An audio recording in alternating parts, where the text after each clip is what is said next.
이번 영상에서는 유니티 2021년 2분기 실적을 같이 살펴보겠습니다.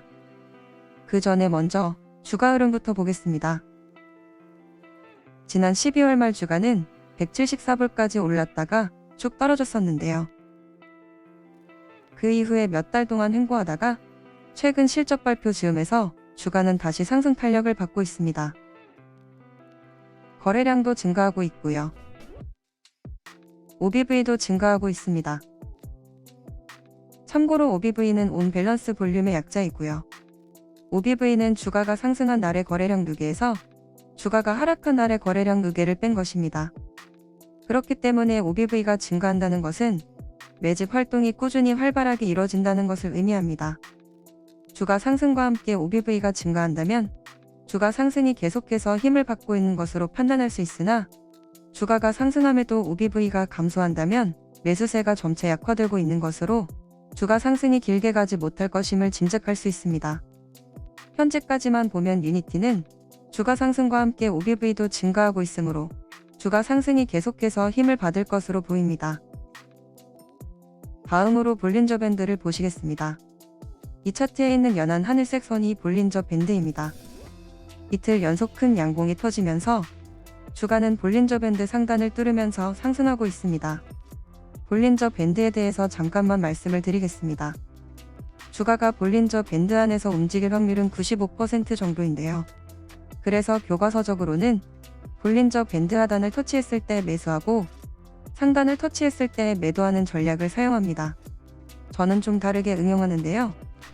발생 확률은 적지만 주가가 밴드를 벗어나는 경우는 주가가 큰 폭으로 상승할 때가 많습니다.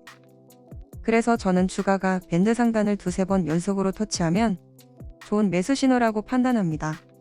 제 방법이 누구나에게나 맞는 것은 아니고 특별히 적은 수익이라도 승률을 높이고 싶다는 분들은 정석대로 하단을 터치할 때 사고 상단을 터치할 때 파는 편이 나을 수가 있습니다.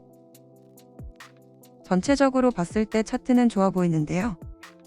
트레이딩을 하시는 분들은 손절 라인을 잘 잡아놓고 한번 들어가 보는 것도 괜찮을 것 같습니다.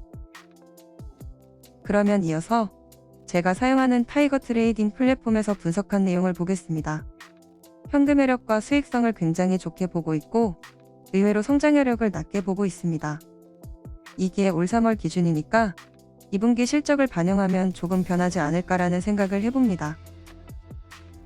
다음으로 매출, 영업이익, 순이익을 보겠습니다. 조금 복잡해 보이는데요. 하나하나 차근차근 살펴보겠습니다. 먼저 전년 동기비를 보겠습니다. 단위는 100만 달러입니다. 매출은 184에서 273으로 48% 증가했습니다. 참고로 컨센서스는 30%대였으니까 컨센서스를 크게 상회한 것입니다. 2020년 기준 지역별 매출은 유럽, 중동, 아프리카 36%, 미국 25%, 중국을 제외한 아시아 19%, 중국 14% 순입니다. 매출이 증가했음에도 불구하고 영업손실은 마이너스 24에서 마이너스 149로 무려 500% 이상 증가했는데요. 매출 총이익은 매출과 비슷한 수준으로 올랐으니 매출 총이익과 영업이익 사이에 있는 어떤 비용이 증가했다는 것입니다. 보시면 일반관리비와 연구개발비가 매출보다 훨씬 많이 증가한 것을 확인할 수 있습니다. 매출이 48% 증가했는데 일반관리비는 152%, 연구개발비는 81% 증가했습니다. 매출이 273인데 연구개발비가 154이니까 매출의 절반 이상을 연구개발에 쏟아붓고 있는 것입니다.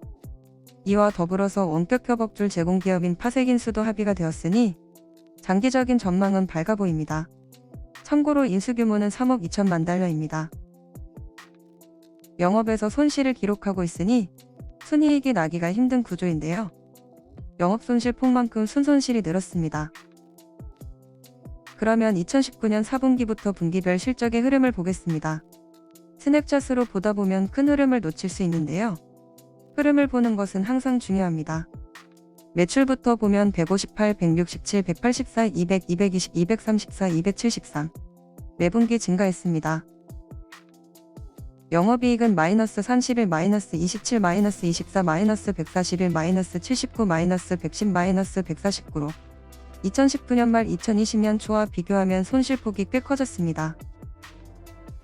하지만 연구개발비 증가에 따른 부분이 있다는 것을 감안하면 크게 우려스럽지는 않습니다. 순이익은 큰 이벤트가 없다면 영업이익과 동행하는 편인데요. 유니티를 보면 영업손실과 순손실이 거의 일치합니다. 현금 흐름을 보겠습니다. 영업손실을 기록했으니 당연히 오퍼레이팅에서 나오는 현금이 마이너스겠죠. 하지만 영업현금 유출이 순손실 규모보다 훨씬 적은 게 눈에 띄는데요. 순손실은 148, 영업현금 유출은 26이니까 그 차이인 120만큼 뭔가 있다는 것입니다. 보면 감가상각비를 더한 부분은 12. 참고로 감가상각비는 실제 현금이 유출된 것이 아니고 손익계산서에 반영할 때 투자비를 감가상각기간으로 나눠서 계산한 것일 뿐입니다. 가령 100억 원을 투자했는데 그 100억을 투자 시점에 한꺼번에 손익계산서에 잡으면 손익이 왜곡이 되니까 이렇게 합니다. 아무튼 감가상각비는 12 정도로 미치는 영향이 크지는 않고요. 아더난 캐시 아이템즈가 91 정도니까 이것이 순손실과 영업현금 유출의 차익인 120에 큰 영향을 끼친 것입니다. 아더난 캐시 아이템즈 91은 스탁 베이스드 컴펀세이션 85와 아더 오퍼레이팅 액티버티즈 6으로 구성되어 있습니다. 결국 순손실이 148인데 영업현금 유출이 26밖에 안 되는 것은 스탁 베이스드 컴펀세이션 때문인 것을 확인할 수 있습니다. 자, 그러면 이어서 투자로 인한 현금 유출을 보겠습니다. 2019년 1분기부터 분기별 흐름을 보면 마이너스 63, 63, 43, 49, 7, 21, 510, 89, 114입니다. 작년 4분기부터 투자에 대략 1억 달러 이상을 지출하고 있습니다. 이번 2분기 재무활동 현금 흐름은 크게 주목할 만한 부분은 없습니다. 자, 그러면 몇 가지 지표를 확인해 보겠습니다. 지금부터 보여드리는 지표들은 아직 2분기 숫자들이 반영 안 된 것 같은데요. 큰 흐름 잡는 데는 무리가 없으니 참고 삼아 보시기 바랍니다. 유동비율이 4.1로 상당히 괜찮습니다.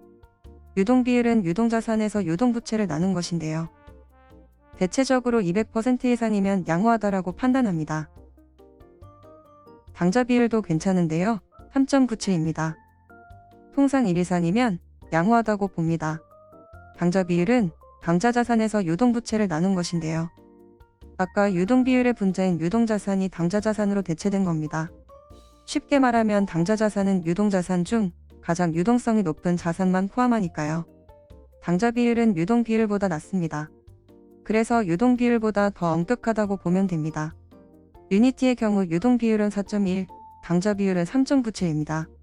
거의 차이가 없는 것으로 봐서 대부분의 유동자산이 좋은 유동성을 가지고 있다라고 판단됩니다. AL 회전율, 즉 미수금 회전율은 3.28로, DSO, 매출채권 회전일수로 환산하면 111일입니다. 365일에서 3.28을 나누면 111이 나옵니다. 매출채권 회전일수는 매출채권이 얼마나 빠르게 현금화되는지를 측정하는 수치인데요. 어떤 걸 팔았을 때 111일 후에 수금이 된다는 얘기입니다. 111일이면 크게 나쁘지는 않지만 좋다고 보기도 좀 애매한 수치입니다. 엄밀히 따지자면 미수금 회전율과 매출채권 회전일수는 조금 다르긴 하지만 쉽게 이 정도로 이해해도 큰 무리는 없습니다. 현금 흐름표에 이어 대차대조표를 보겠습니다.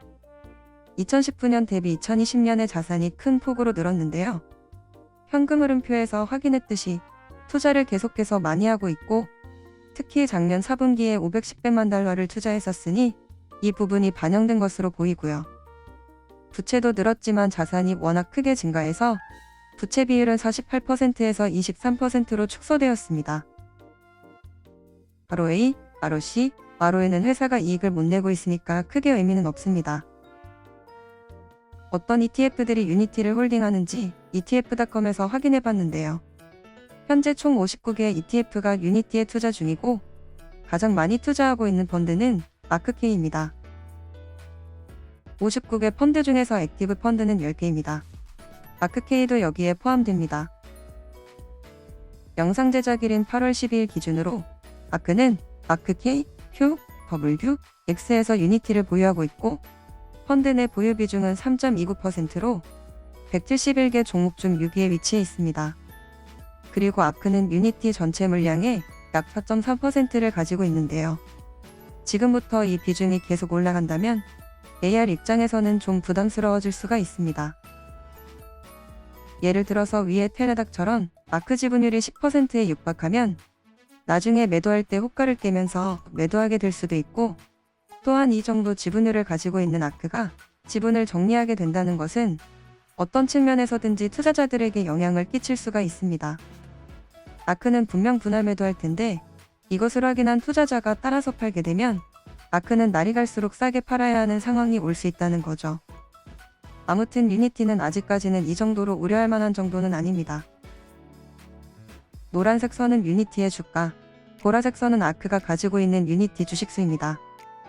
지난 2월에 주가가 조정을 받을 때 아크는 큰 폭으로 보유 물량을 늘렸습니다. 마지막으로 13F를 보겠습니다. 13F 양식은 미국 증시에서 1억 달러 이상의 자산을 운용하는 기관 투자자가 미국 증권거래위원회에 제출해야 하는 분기별 보고서인데요. 보고서에는 분기 중 운용자산의 명세가 포함되어 있습니다. 오른쪽 차트를 보면 유니티의 주가와 13F 랭킹이 나와 있는데요. 밝은 연두색 선이 랭킹인데 지난 1분기에 조금 떨어졌습니다. 이처럼 유명한 펀드, 유명한 기관 투자자가 내가 콕 집은 종목에 투자하고 있는지 알아보는 것은 굉장히 쉽지만 꽤 중요합니다. 시간 관계상 영상에서 다루지는 못하지만 유니티에 투자 중이거나 투자를 생각하시는 분들은 유니티에서 발행한 2분기 실적 관련 자료를 한번 보시기 바랍니다. 자료 링크는 영상 설명란에 넣어두도록 하겠습니다. 항상 성공 투자하시기 바랍니다. 감사합니다.